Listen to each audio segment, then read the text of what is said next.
Good evening, my Real News Midday TV family. Welcome back to the channel for another news update.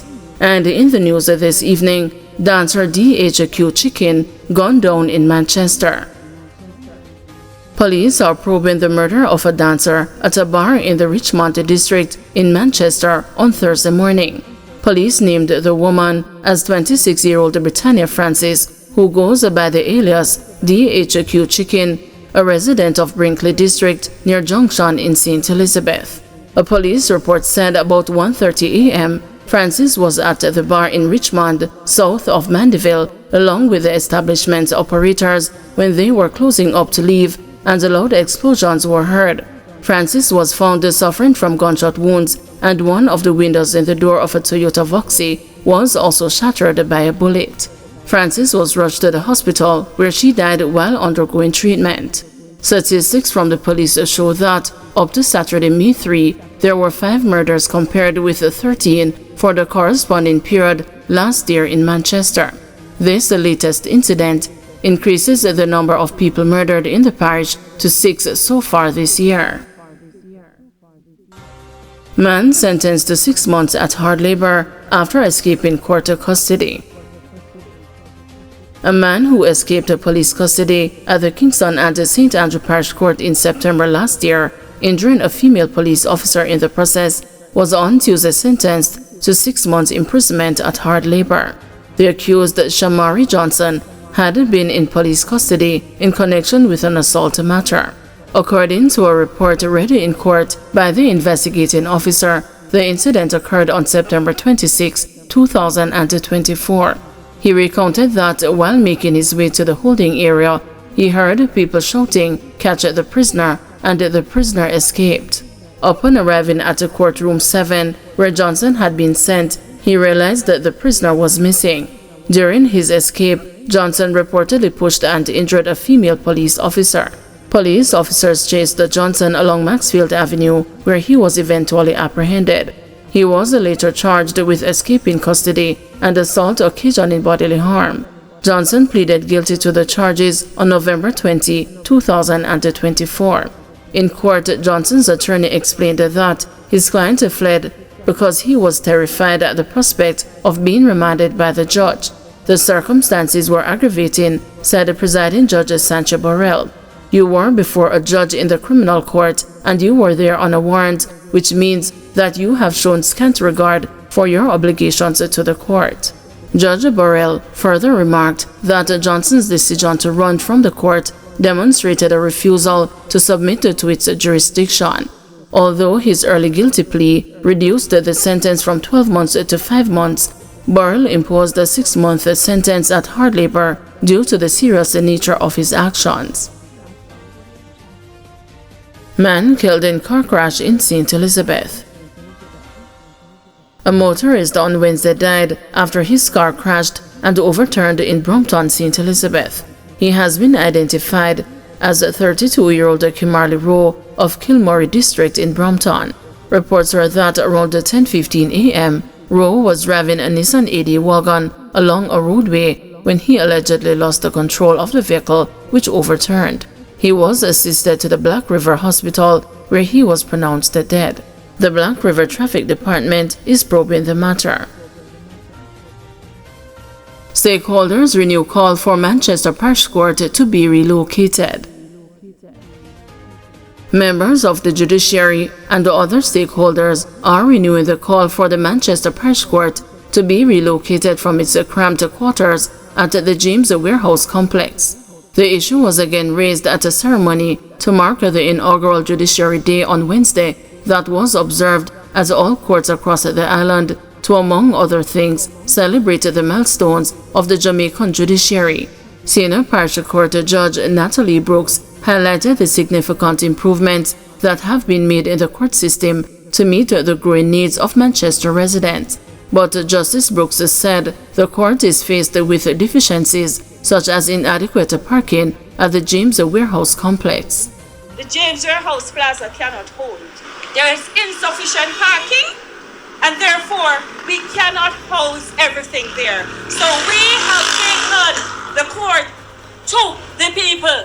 We have taken our courts offices to the people. So if it is the first time you are hearing it now, I would like for you to spread the message that you can deal with your matters within the office time, at the police stations, at the outstations. The Mandeville courthouse was destroyed by fire in 2019, and there was a plan to construct a state-of-the-art complex in Kingsland, 3 miles outside of Mandeville, but that plan was shelved. President of the Lay Magistrates Association of Jamaica, Manchester chapter, Dr. Wendy Freckleton, wants the Minister of Justice to revisit the plan. A few years ago, 40 acres of land was pledged by Alpart to host a proper justice center. And I call really on the Minister of Justice to consider using that space where we can have a proper solution to this problem. The Ministry of Justice has reportedly identified another site along Bromelia Road, but this has been rejected by Ms. Freckleton and the chairman of the Manchester Municipal Corporation, Donovan Mitchell, as the court would be situated in a residential area.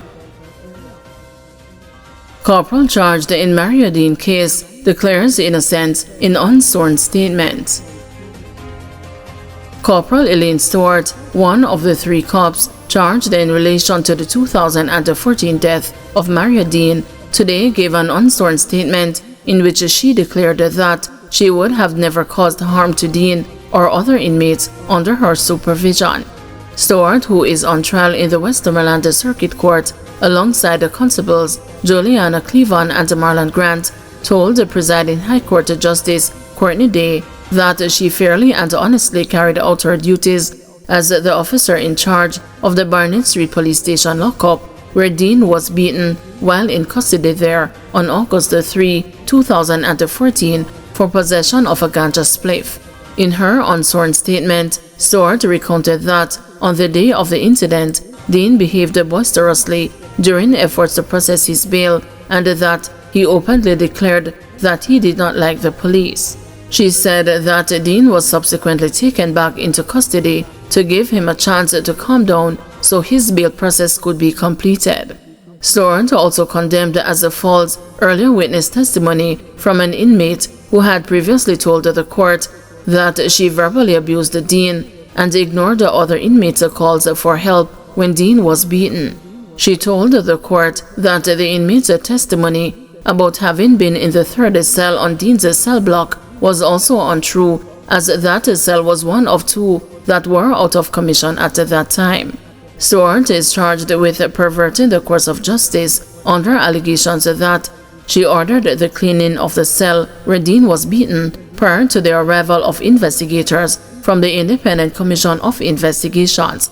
In addition, Stewart, Cleavon, and Grant are jointly charged with manslaughter and misconduct in a public office arising from Dean's death on August 6, 2014, 3 days after he was beaten. Mobay's mayor gets extension to respond to political ombudsman. The Office of the Political Ombudsman has extended the May 6 deadline for Mayor of Montego Bay, Richard Vernon, to respond to an alleged breach of the Political Code of Conduct. In a letter dated May 5, 2025 to the OPO, the mayor's legal counsel requested that the deadline be extended to May 14 this year, arguing that the matter was before the court and scheduled for hearing on May 6. On April 25, the political ombudsman wrote to the mayor requesting a written explanation of the actions that resulted in the removal of political campaign signs in Montego Bay, which belonged to prospective candidates of the People's National Party. Tensions have been mounting between Vernon and the prospective candidates of the PNP, who had complained that the mayor, without any legal basis, removed their posters. 3 prospective candidates, Andre Houghton, Janice Allen, and Alan Bernard, have since filed a claim in the Supreme Court seeking judicial review of the St. James Municipal Corporation's decision to remove their campaign posters in St. James. The court action, which was filed in late April, named the Municipal Corporation as the respondent.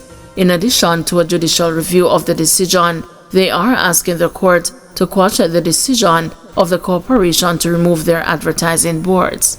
The political aspirants also want a review of the motion passed by the Finance Committee of the Municipal Corporation on April 9, 2025, prohibiting the display of advertising pending an announcement of elections, an order barring the corporation from interfering in the applicant's political advertising, and an order compelling the corporation to return, restore, and reinstate their advertising.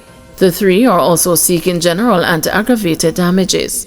In its letter to Vernon, dated April 25, the OPO outlined that the current period constitutes an active campaign period in the lead-up to the general election, which is constitutionally due in September 2025.